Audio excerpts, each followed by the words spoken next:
सुनो, जब नैना से नैना लड़ा लूंगी, बिना बोतल के नशा चढ़ा दूंगी।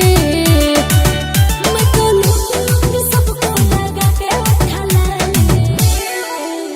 चोली के चीजा हिला के बजे तो छोड़न ताली। नाच जैसे नाचे अमर पाली। कारी कारी के सिया में लाल कोपा वाली। नाच जैसे नाचे अमर पाली। हमरा नहीं आबो हो।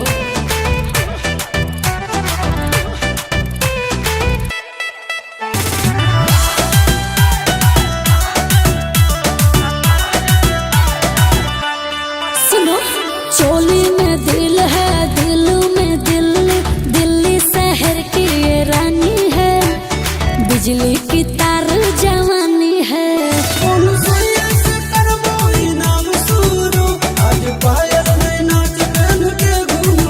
अच्छा, ऐसे छूओ मोर मोही दे दूंगी गाली।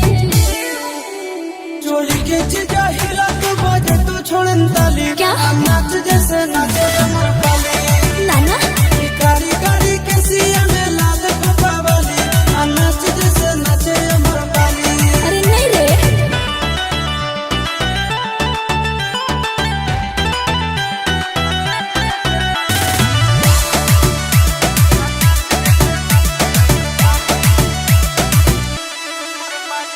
हाथों में मेहंदी, बालों में गजरा, होठों में लाली लगाती हूँ, आँखों से गोली चलाती हूँ।